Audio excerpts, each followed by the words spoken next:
Selamat siang semua. Perkenalkan, nama saya Farhan Kemal Pasya. Saya saat ini sebagai mahasiswa BINUS Online Learning dengan nomor induk mahasiswa 2902742842. Kebetulan saya baru lulus dari Universitas Indonesia dan masih mencari pekerjaan.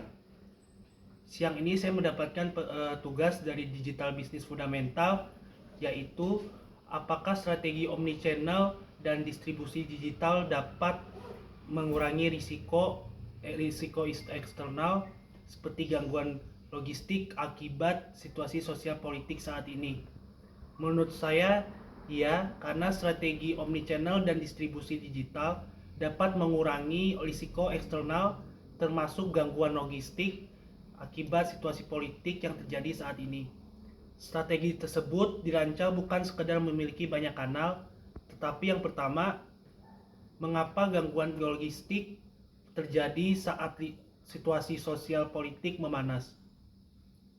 Gejolak politik dapat mengganggu last mile delivery dan rantai pasok karena pembatasan aktivitas atau mobilitas, kemudian penutupan jalan, aksi demonstrasi, ketidakpastian kebijakan impor-ekspor, gangguan keamanan pada rute logistik, kemudian yang terakhir penundaan distribusi di pusat kota atau jalur utama. Kemudian kebetulan saya kan belum mendapatkan pekerjaan, jadi tugas saya mengangkat temanya itu adalah pemilik bisnis digital berskala UMKM. Strategi apa yang akan Anda ambil untuk menjaga kepercayaan pelanggan saat terjadinya ketidakstabilan nasional? Pertama, pendapat saya jika saya memiliki UMKM, yang pertama, komunikasinya harus jujur, cepat, dan transparan. Itu yang akan saya lakukan jika saya mempunyai bisnis UMKM digital.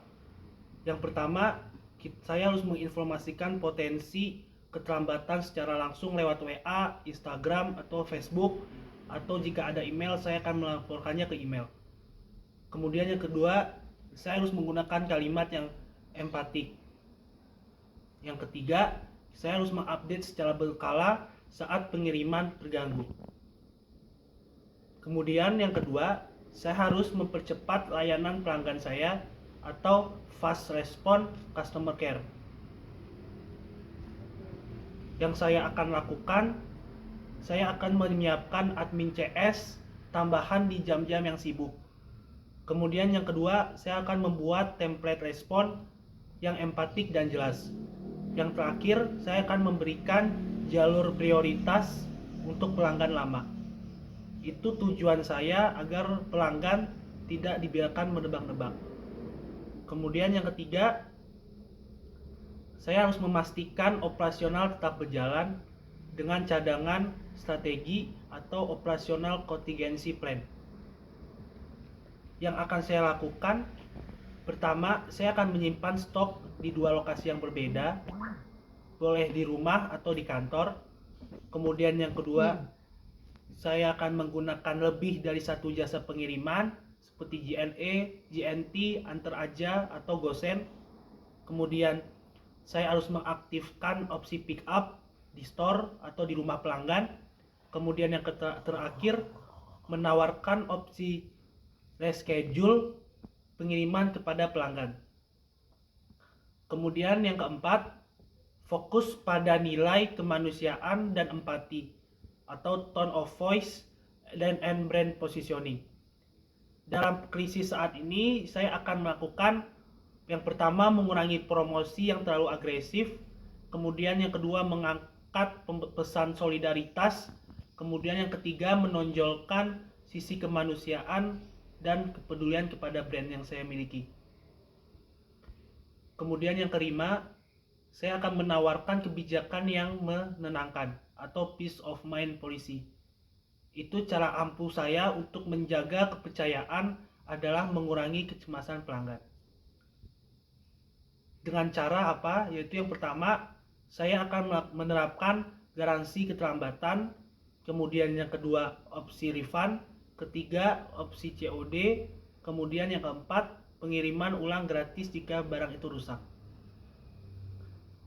Kemudian yang keenam yaitu saya akan memperkuat kanal digital milik sendiri dengan cara saya akan membuat di Instagram, Facebook, dan membuat WhatsApp bisnis. Kemudian saya akan membuat landing page yang sederhana untuk info status operasional atau usaha saya. Ini akan membuat usaha saya lebih stabil dan tidak hilang saat dan tidak dipercaya oleh banyak pelanggan. Kemudian yang ketujuh, saya akan memperkuat hubungan dengan pelanggan yang setia dengan cara saya akan membuat grup WA atau grup VIP untuk pelanggan yang sudah lama atau yang loyal, kemudian memberikan update eksklusif, kemudian memberikan diskon khusus untuk pembeli ulang, kemudian meminta masukan langsung sebelum membuat perubahan besar. Jika hal ini saya terapkan, maka hal-hal negatif akan hilang dari pelanggan-pelanggan saya yang setia. Kemudian yang ke-8, saya akan menjaga stok produk esensial dan mempromosikan value bukan harga. Dengan cara apa? Yang pertama, saya akan membuatkan harga sensitif, permintaan yang tidak menentu, konsumen yang lebih logis. Itu akan membantu saya fokus pada produk best seller, menjual paket bundling hemat, kemudian memperkuat pesan barang berkualitas, layanan terjamin. UMKM yang terlihat stabil itu dianggap dan dapat dipercaya. Yang kesembilan, saya harus berkolaborasi dengan UMKM lain atau local resilience network.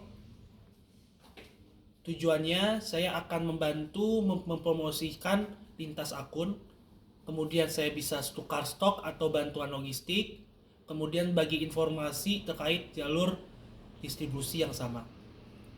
Ini akan mengurangi beban saya yang memiliki UMKM sekaligus memperluas jaringan kepercayaan saya. Kemudian yang terakhir, saya akan tetap hadir secara konsisten. Itu dapat memudahkan pelanggan agar tidak panik terhadap barang-barang yang dia pesan ke saya atau menghilang. Yang pertama caranya, saya akan memastikan tetap posting, saya akan memastikan tetap balas chat, saya akan tetap memperbarui status pengiriman, dan terakhir tetap dalam kehidupan yang kepada pelanggan. Sekian materi tugas yang diberikan kepada saya, yaitu mata kuliah digital bisnis fundamental. Jika pembahasan saya kurang atau salah, mohon dimaafkan. Selamat siang, terima kasih.